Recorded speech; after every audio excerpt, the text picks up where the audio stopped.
హల్లెలూయా, హల్లెలూయా. Bible చదవండి అనేసి మీకు నెల నెల మనం చెప్తున్నాం. ఈ సంవత్సరంలో మనం కంప్లీట్ చేయాలి. అది కష్టంగానే ఉంటుంది, మీకు ఎప్పుడూ అలవాటు లేదు కాబట్టి కష్టంగానే ఉంటుంది. మీరు నియమించుకోవాలి, రోజుకి 5 పాటలు 6 పాటలు ఒక టార్గెట్ పెట్టుకోవాలి. ఈ రోజు ఇది కంప్లీట్ చేసేసేయాలా, అట్లా చేసుకొని పోతే మనకు ఈజీగా అయిపోతుంది. హల్లెలూయా. దాని కొరకు 1 అవర్ కేటాయించండి. ఎన్నో విషయాలు దేవుడు మీకు మాట్లాడతాడు. దాని ద్వారా మీ జీవితాలను దేవుడు మారుస్తాడు. ఎందుకంటే నేను కూడా పుట్టినప్పటి నుంచి యేసయ్య తెలియదు. నాకు యేసయ్య లాంటి దేవుడు నాకేం తెలియదు. ఈ దేవుడు నిజమో లేదో తెలియాలా అని బైబిల్ చదవడానికి ప్రారంభించాను. నిజంగా ఈ దేవుడే కరెక్టా? ఎన్ని సంవత్సరం నుంచి దేవుని ఆరాధిస్తున్నానే, ఆ దేవుడు తప్పు అనేసి ఎట్లా చెప్పేస్తారు? నా సాక్షి మరుగుగా ఉన్నది, అది దేవుడు చెప్పు అన్నప్పుడు నేను చెప్తాను. అయితే అప్పుడు నేను చిన్నప్పటి నుంచి శోధించుకొని వస్తున్నా, దేవుడు ఎవరు, నిజ దేవుడు ఎవరు అనేసి కనిపెట్టుకునే వస్తున్నాను. నిజంగా ఉంటే దేవుడు నాతో మాట్లాడాలా అనేసి. అయితే అది రుజువు పెట్టడానికి అయ్యగారు వాళ్ళు అందరూ చెప్తున్నారు, దేవుడు మాట్లాడే దేవుడు, వినే దేవుడు, చేసే కార్యం చేసే దేవుడు అంటే సరే నిజమో లేదో బైబిల్ చదివితే తెలిసిపోతుంది అంటున్నారు కదా అనేసి చదివేది ప్రారంభించినప్పుడు ఆ ఒక్కొక్క మాటలు, ఆ ఒక్కొక్క అక్షరాలు, ఆ సందర్భాలు అవన్నీ నన్ను దర్శించింది. హల్లెలూయా. దర్శించినప్పుడే అవును ఈ దేవుడే నిజ దేవుడు, ఇంత స్పష్టంగా చెప్పగలిగిన దేవుడు ఎవరు అనుకున్నాను. హల్లెలూయా. దేవుడు అలాగా నా జీవితంలో కూడా కార్యం చేసుకొని వచ్చింది. అందుకే నేను అంటున్నాను, మీరు చదవండి. మీరు చదివితే మీ చరిత్రలను దేవుడు మార్చేస్తాడు. హల్లెలూయా. మీ ద్వారా ఏం కార్యం చేయాలో అనేసి ఆయన ఉద్దేశం ఉన్నదో అది ఖచ్చితంగా నెరవేరుస్తాడు. మీరు చదవగా అందుకే ఏమంటారు, యోవేలు గ్రంథంలో అంటారు, నా ప్రజలు జ్ఞానం లేకుండా నశించిపోతున్నారు. హల్లెలూయా. మీకు జ్ఞానం కలగాలంటే బైబిల్ చదివితే జ్ఞానం వస్తుంది. అయితే నేను స్తుతి స్తోత్రం ఎందుకు చెప్పాలా అనేసి ఆ మాటలు నేను ఎత్తుకుంటున్నాను. స్తుతి స్తోత్రం ఎందుకు చెప్పాలా? ప్రత్యక్ష గుడారంలో మోషేకు దేవుడు చేయమనేసి పరలోకంలో ఒక దర్శనం చూపిస్తారు. ఈ భూలోకంలో కాదు, పరలోకంలో ప్రత్యక్ష గుడారం అంటే పరలోకం. హల్లెలూయా. ఏ విధంగా ఉన్నది అది మోషేకు తీసుకొని పోయి ఒక ఛాయ రూపంగా చూపిస్తారట. అన్ని వాక్యములు ఉన్నది, నేను ఇప్పుడు చెప్పాలంటే టైం లేదు. మోషేను అట్లా చెప్తారు ఛాయ. అది ఇబ్రియలకు రాసిన గ్రంథంలో ఉంటుంది 7వ అధ్యాయంలో. అయితే 5వ అధ్యాయంలో 7వ అధ్యాయంలో అన్నీ ఉంటుంది.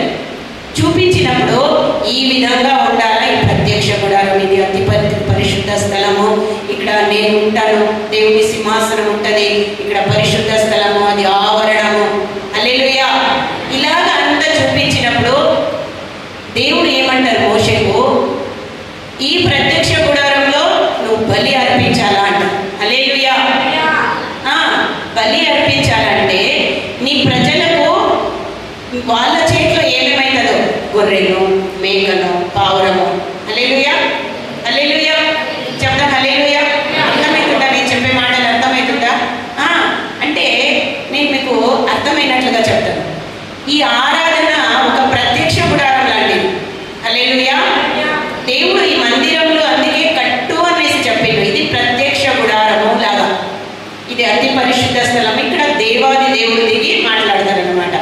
అయితే అందుకే మీరు మందిరానికి వచ్చినప్పుడు గొర్రెలను, మేకలను మీ చేతిలో అయినంతగా మీరు తీసుకొని రావాలా అనేసి. అంటే ఏంటి అమ్మ, గొర్రెలు మేకలు తీసుకొని రావాలా? మరి అట్లా కాదు. హల్లెలూయా. దేవుడు ఎందుకు తీసుకొని రమ్మంటున్నాడంటే బలి అర్పించడానికి. హల్లెలూయా. బలి అర్పించడానికి. ఆ స్తుతి స్తోత్రమే బలి. అర్థమైందా? కోడిలు, గొర్రెలు, మేకలు ఏంటంటే మీ చేతులే, మీ ప్రాణాత్మ శరీరమే. అది మీరు తీసుకుని రావాలా, వట్టి చేతులలో రాకూడదు. మీరు ఎందుకు రావాలా? దేవుని బలి అర్పించాలా. మనం మీ పాపము క్షమించబడాలా, మీరు దేవునికి పరిశుద్ధ జనంగా ఎన్నుకోవాలా అంటే మీరు ఒక మేకను, గొర్రెను తీసుకొని రావాలి. ఆ మేక, గొర్రె ఏంటి కాదు, మీ స్తుతి అర్పణము. హల్లెలూయా. మీ ఆరాధన, మీరు చప్పట్లు కొట్టేది అది ఒక బలినే. మీరు స్తోత్రం అనేది ఒక బలినే. దేవుడు అందుకే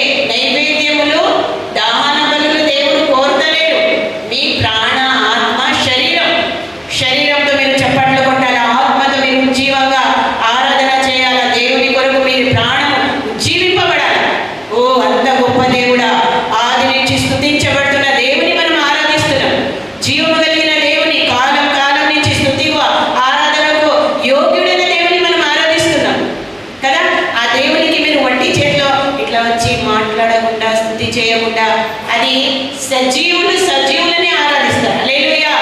మృతులు దేవుని ఆరాధించరు. మృతులు ఎవరంటే దేవుని స్తుతి చెల్లించని వారు, బలి తీసుకొని రాకుండా ఉండేవారు, సైతాన్ వారిని ఆయుధంగా పట్టుకొని మీ ద్వారా స్తుతి జరగకూడదు, మీరు మందిరంలో ఆరాధించకూడదు. హల్లెలూయా. అందుకే నేను మీకు మాట ఎందుకు అంటానంటే మీకు విషయాలు తెలియదు. మీకు తెలియదు. మీ తప్పులను బట్టి మనము దేవుని దగ్గర ప్రభువా వారిని క్షమించు అని మనం ప్రార్థన చేయాలి రోజు. తెలుసా మీకు? యాజకుడంట వాళ్ళ ఒక పాప పరిహారకంగా మీరు బలి తీసుకుని వచ్చినప్పుడు ప్రభువా వారిని దయచేసి క్షమించు అని మనం చెప్పే వరకు మీ పాపం క్షమించబడదు. వాక్యంలో ఉన్నది. సేవకులు మీ పాపమును అబ్బా తండ్రి వారు ఎంత మంచిగా ఆరాధిస్తున్నారు, వారు తప్పు చేస్తే క్షమించు మీరు చెప్పేది వరకు ఎద్దు, సేవకులు చెప్పిన తర్వాతనే అది క్షమించబడుతుంది అని బైబిల్లో రాయబడి ఉన్నది. హల్లెలూయా. మీరు చదవండి, లేవికాండ చదవండి. చదువుతా ఉంటే ఫ్యూజ్ ఎగిరిపోతుంది. హల్లెలూయా. అబ్బా ఇంత పరిశుద్ధంగా ఉండగలుగుతామా? ఆ పరలోకాలకు మీరు వెళ్ళాలంటే మీరు చేయాలి. ఆ కానానికినే తీసుకొని పోవడానికి దేవుడు ఇవన్నీ శుద్ధిగా మీరు ఉంటేనే ఆ పరిశుద్ధ ఒక కానానికి పోవాలన్న. ఆ పరిశుద్ధ కానం ఏం కాదు, పరలోకమే. హల్లెలూయా. ఆ భూ సంబంధమైన కానానికి వెళ్ళాలంటేనే అంత ఒక కట్టడలు దేవుడు పెట్టిండ్రు. నేను ఇట్లా పరిశుద్ధంగా ఉండాలా, పరిశుద్ధంగా మాట్లాడాలి, పొరుగువానికి ఒక మాట అనొద్దు, మన హృదయాన్ని నొప్పించవద్దు, కోపపడవద్దు, అసూయ పడవద్దు. హల్లెలూయా. ఈ రూల్స్ అన్నీ మీకు చదవండి. నేను చెప్పడానికి అంత టైం లేదు. హల్లెలూయా. దేవుడు మాట్లాడమంటేనే మాట్లాడుతున్నాడు. అట్లా మీరు చేసినప్పుడు మీకు నిజంగా ఏంటి ఇది కరెక్టా, అమ్మగారు అయ్యగారు ఇంత గదిస్తూ ఉంటారే ఇది కరెక్టా లేదా అని మీకు ఆటోమేటిక్ దేవుడు మాట్లాడేస్తాడు. హల్లెలూయా. అందుకే స్తుతి స్తోత్రములు చెప్పినప్పుడు కరెక్ట్గా మోకరించి, మీకు బలం ఉంటే నిలువు మోకరించండి. బలం ఉంటే 2 చేతులు పైకి ఆ దేవునికి మీరు 2 చేతులు స్తుతి అర్పణ చేయలేరా? నోరు తెరవలేరా? నలుగురు మాత్రమే స్తుతి స్తోత్రం. పిల్లలైతే చెప్పాలి, అందరూ చెప్పాలి. ఒక స్తుతి స్తోత్రం అనేది ఒక స్వరము అన్యుడు వినప్పుడు ఇక్కడ ఏం జరుగుతుందో అని అతను దర్శించబడి రక్షించబడాలి. హల్లెలూయా. అలాగా మీరు మార్పుపడాలి. హల్లెలూయా. ఈ చిన్న మాటలు దేవుడు దీవించును గాక. ఆమె సాక్ష్యానికి సమయం